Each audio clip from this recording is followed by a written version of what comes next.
की राजनीति एक बार फिर अपने सबसे अवसरवादी और दोहरे चेहरे के साथ जनता के सामने बेनकाब खड़ी है। जिन दलों ने सालों तक एक दूसरे के खिलाफ जहर उगला, आज वही दल सत्ता की लालसा में विचारधारा को औने पौने दाम पर गिरवी रखकर एक दूसरे का हाथ थामे दिखाई दे रहे हैं। अकोट नगर पालिका में बना नया सत्ता समीकरण न सिर्फ चौंकाने वाला है, बल्कि भारतीय राजनीति की असली तस्वीर को बिना किसी फिल्टर के उजागर करता है।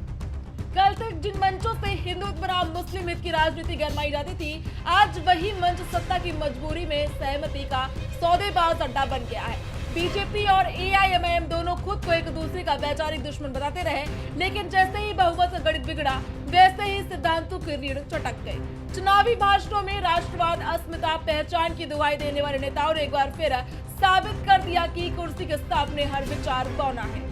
मेरठ चुनाव में आमने सामने तलवारें खींचने वाले दल अब एक ही टेबल पर बैठकर सत्ता का मेनू तय कर रहे हैं।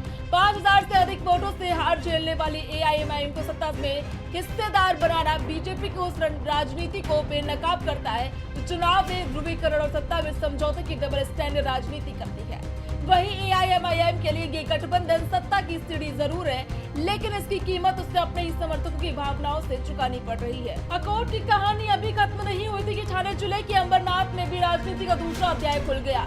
यहाँ एक रात शिंदे की शिवसेना को सत्ता से बाहर रखने के लिए बीजेपी ने कांग्रेस और अजीत पवार गुट की एनसीपी के साथ मिलकर अंबरनाथ विकास अघाड़ी बना ली। बीजेपी अध्यक्ष पर जीत गई, लेकिन सबसे बड़ी पार्टी शिवसेना को सत्ता से दूर रखने के लिए सिद्धांतों की खुलेआम बलि दे दी गई है।